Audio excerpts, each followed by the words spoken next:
Francis Drew asks Mr. Harding about an arts club. First, read questions 1 to 10. For questions 1 to 10, fill in the missing information on Francis Drew's notepad. Write no more than 3 words for each answer.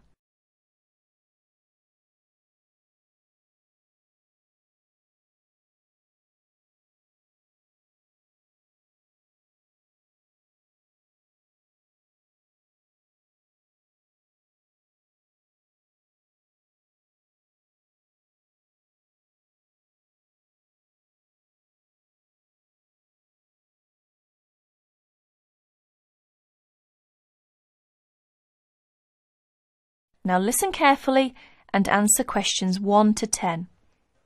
Hello. Hello, is that Appleton 363? It is Harding speaking. Oh, I'd like to speak to the secretary of the Arts Club. Yes, speaking. Oh, hello.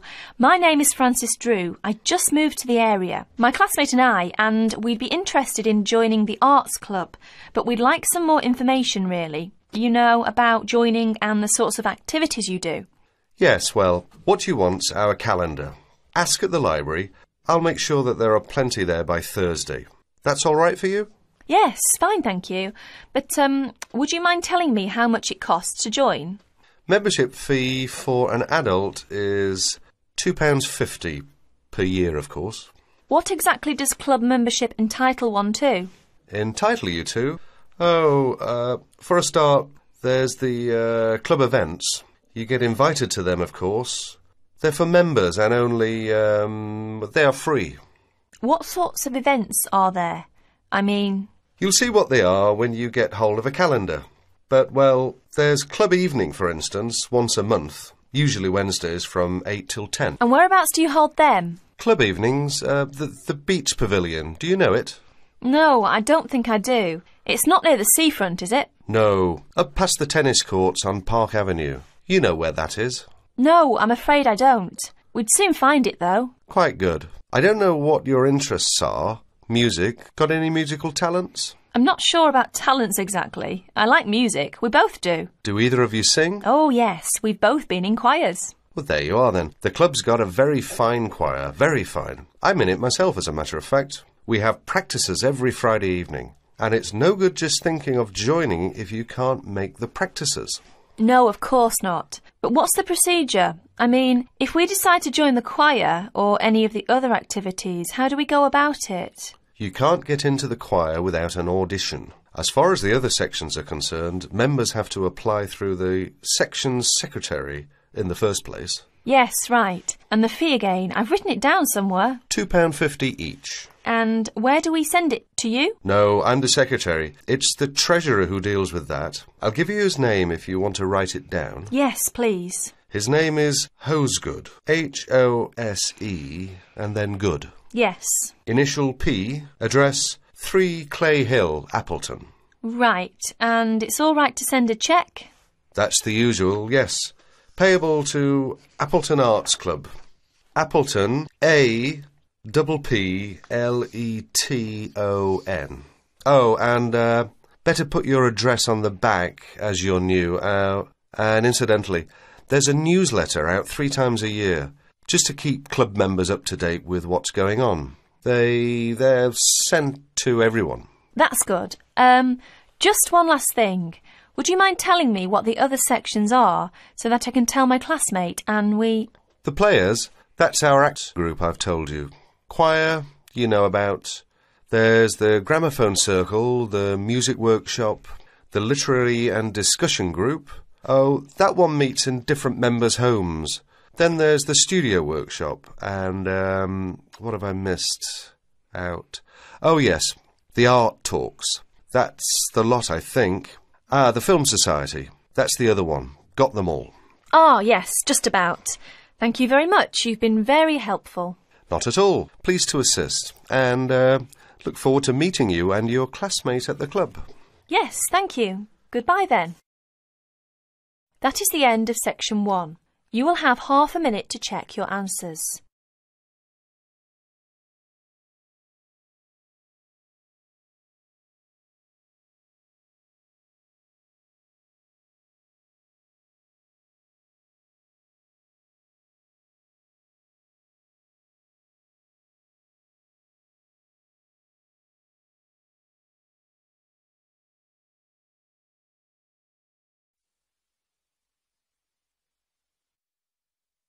Now turn to Section 2.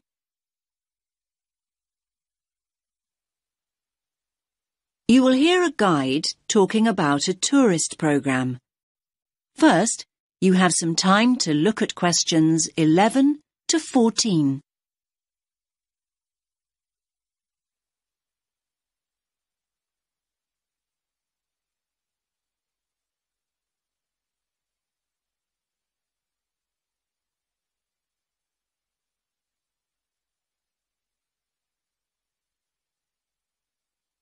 Listen carefully to the first part of the talk and answer questions 11 to 14.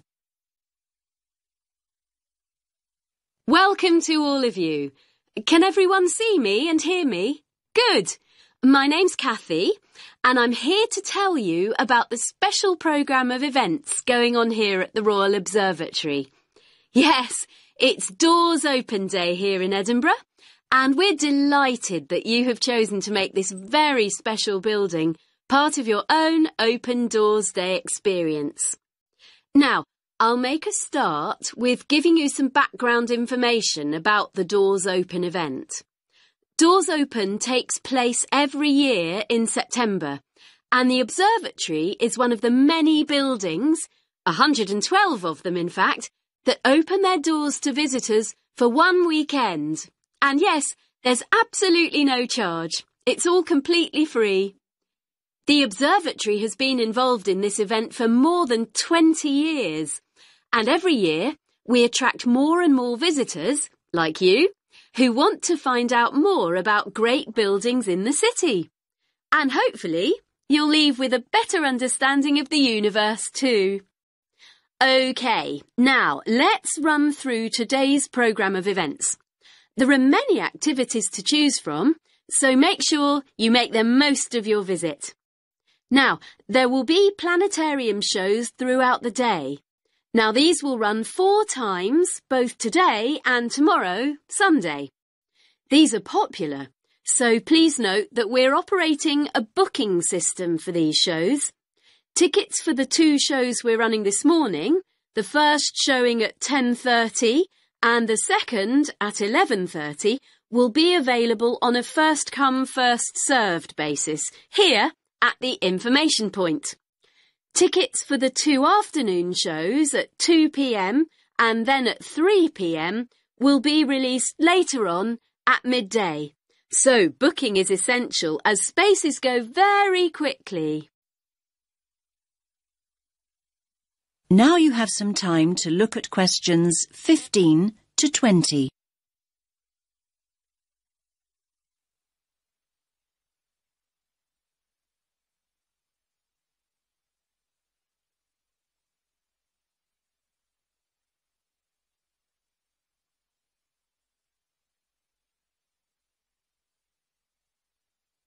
Now listen to the next part of the talk and answer questions 15 to 20.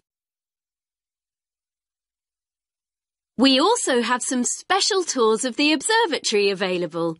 These include a tour of the telescope dome, and visitors will even have the opportunity to get onto the roof. I hope that those of you who are interested are wearing your most comfortable shoes and that you can keep up the pace. It will be worth the effort of climbing all these stairs. You'll have stunning views over the city when you reach the top. Now, for those of you who want to take things at a more leisurely pace, there will be an opportunity to visit the Crawford collection and learn about the instruments that have been built here, and there will also be some items from the collection on view. For those of you who don't already know, the Crawford collection is an astronomical library. And not only that, it ranks as one of the most important astronomical libraries in the world. You are promised a real treat here. And it's great to have so many younger visitors here today. Now, we have a craft workshop for children here in the visitor centre where they can make their very own model of a telescope and colour their very own planet. Please note that all children must be accompanied by an adult. So, as you can see, it's a pretty full timetable and there's a lot going on. Now, any questions? That is the end of section 2. You now have half a minute to check your answers.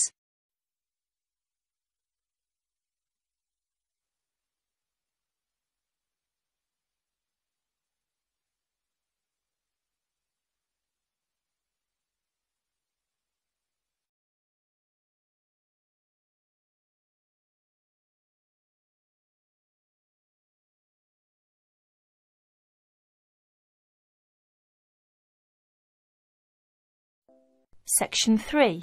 Zoe goes to talk to her academic advisor. First, you have some time to look at questions 21 to 30.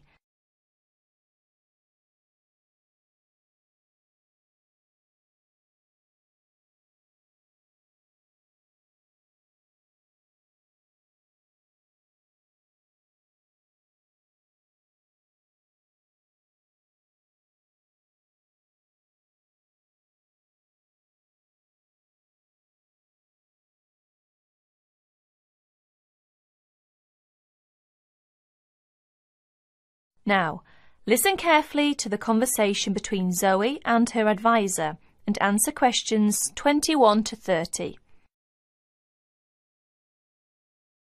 How are you getting on, Zoe? Feeling at home yet? Well, more or less. There are still some things I need to buy, and I haven't found my way to all the facilities yet, but I really love the campus, and I've already made a few friends. Fantastic. Now let's see what we can do to get your studies off to the right start too. You're on the foundation course, so you can take up to 8 modules.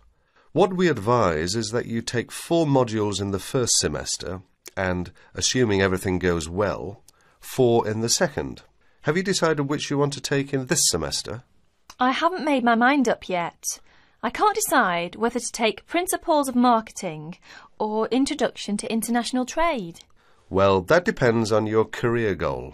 You're planning to work in the biotechnology sector, aren't you? Well, that's my present thinking, but I guess I might change my mind. Right, well, marketing is a broad general subject that you will find really useful in a number of careers. International trade, on the other hand, is more specific. That's fine if you're sure it's the sort of work you want to do. A lot of students start off thinking about that option because it seems glamorous, but marketing can also be an exciting career, and there's a wide choice of jobs. Maybe you ought to wait until your career ideas are a bit more definite before you go down that road. Yes, I see. I could take international trade next year, couldn't I? Sure. You could do international finance as well. So, in your first semester, you've got Principles of Marketing, Introduction to Economics, Banking and Finance, and let's see, Principles of Financial Accounting.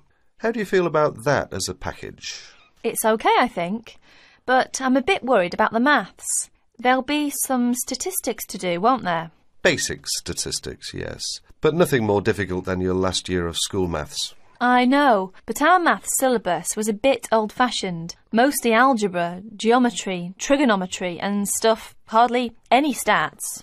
Right, well, it sounds as if you could do with the maths brush-up course. Can I arrange for you to attend just the classes on statistics, if you like? That'd be great. I didn't want to do the whole of maths again, but the stats classes would make me feel much more confident, thanks. Hang on a minute, there's one more thing. You're English. Now, you know you have to reach a satisfactory standard in English by the end of your first year to be allowed to go on to the main BSc course. Yeah, now I'm in an English-speaking environment and I have to speak English all the time. I'm sure I'll be all right. It certainly helps, but speaking isn't everything. You'll have to get your reading up to the standards where you can understand the books on your course reading list quickly. To get the information and ideas, you need to write your essays. That means you have to develop a high level of comprehension skills. You'll never get through the course material if you try to read the books intensively from cover to cover. That's why our language skills development program gives you a series of graded academic texts to study and answer questions on a limited time. You'll probably find it hard at first, having to work against the clock without a dictionary. How can I improve my skimming and scanning skills? Good question. For that, you'll have to do a range of specially designed exercises. Sometimes these will be from a transparency, because it is often how the lecture material is presented. Sometimes I think I'll never learn all the vocabulary. English is such an enormous language. I know what you mean. English is the biggest language ever, at least 350,000 words. Even Winston Churchill only knew 60,000, so they say. But as an academic student, you can get a lot of help from the academic word list by Avril Coxhead of Victoria University. That's in Wellington, New Zealand. I've studied word lists, of course, but how does this one help? The academic word list is based on a survey of 3.5 million words of academic text. It contains 570 families of the words most commonly found in academic texts. Well, that's apart from the 2,000 most useful words in English. They come in a separate list. You can see copies of both in the library. You said word families. Do you mean words that are similar? In a way, yes. It means that all the different grammatical forms of a word are listed together, so you can see the nouns, verbs, adjectives, forms with prefixes and suffixes and so forth. It'll be clearer when you look at it. Anyway, Avril Coxhead gives you really great hints about how to learn the words, so it shouldn't be too daunting. The trouble is, I tend to forget the words I learn. Well, there are two ways you can tackle that. First, always try to learn the words in a context. Either learn a whole sentence using a word, or learn a phrase that the word typically comes in. We call phrases like that collocations. That's a new one on me. Collocations. I'd better make a note of it. You do that. You can find collocations in most modern dictionaries. Anyway, as I was saying, there's a second study aid I recommend for vocabulary learning. When you get an assignment, take a sheet of paper and write 4 headings. Words I can use, words I can recognise but can't use, words I'm not sure of, words I don't know. Don't bother with the simple words, of course. Then go back after 2 weeks and look at the list again. Can you move any of the words into a better column? That is the end of section 3. You now have half a minute to check your answers.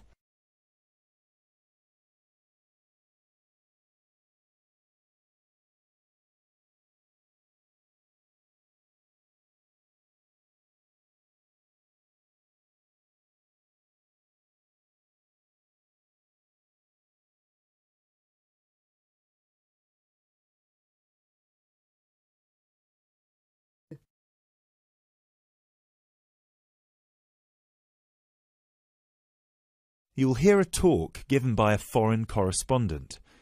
You have 30 seconds to look at questions 31 to 33.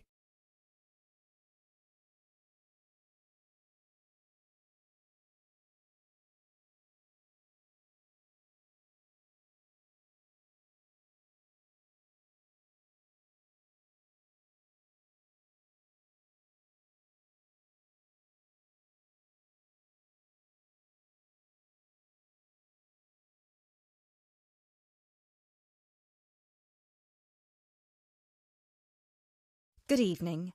As I assume most of you are already aware, I have been asked to come here and talk to you, essentially give you a quick overview of the life of a foreign correspondent, along with a few tips on how to become a successful international reporter yourself, should this be a career choice you elect to pursue. So let me start by this. Don't become a foreign correspondent, at least not due to the romantic notions that come attached to this job, or what you've seen in the movies. Being a foreign correspondent does not mean exotic adventures. It doesn't mean finding yourself at the heart of the action and putting yourself in danger to inform the world. Let me just tell you this. 80 journalists are killed each year in the line of duty. Many more find themselves in prison or are attacked. You need to think hard. Is this the sort of career I want? Is this the kind of reporting I'm interested in? And only after you've carefully considered all the pros and cons should you decide. But let's focus on those of you who believe that, yes, you've got what it takes to be a foreign correspondent, and this is definitely why you decided to study journalism here. You're all third-year students, which means I don't need to waste my time telling you the basics. Of course, you need to read a lot. Books, novels, newspapers, blogs. And of course, you need to be acceptably proficient in various media skills.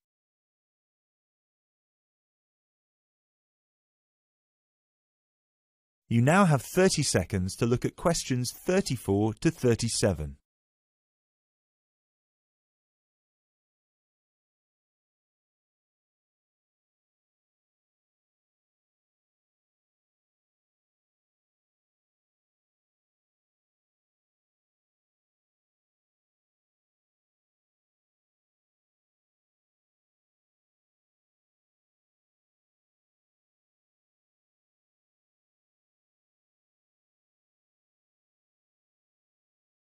But what is it that's going to separate you from normal journalists and reporters?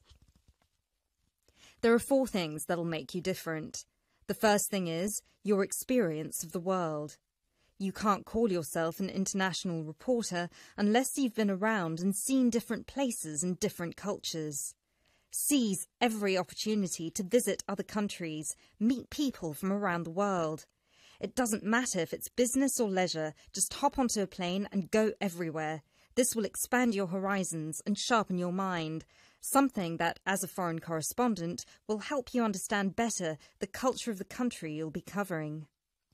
And speaking of culture, this is a term you need to make sure you fully understand. What's culture? What makes a country's culture? Explore the culture of the country you're interested in. The music, the literature, the religion. Are there any cultural practices or conflicts you need to be aware of? Are there any tensions within the country? Why? The most important element of culture, of course, is the language. Do yourself a favour, whether you're planning to become a foreign correspondent or not. Learn a foreign language. So many of us are culpable for just sticking to just English. And while English is a very important language in the world, it would be foolish to think it's the only one. Pick a language whose sound you enjoy, a language you find interesting. Trust me, your future CV will thank you for it. And finally, history. Don't expect to be given a job as a foreign correspondent if you don't know anything about your target country's history. No piece of news is disconnected from the past. The whole world tells a story, and your coverage will suffer if you attempt to arrive in the middle with no reference to or understanding of what came before. The hows and whys always lurk in the past. Seek them.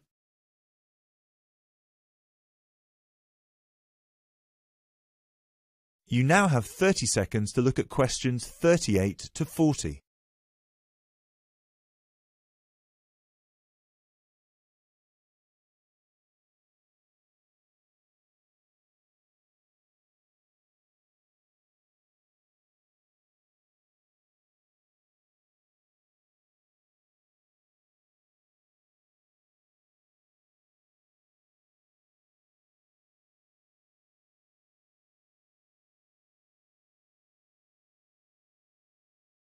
Now, there's something else you need to understand.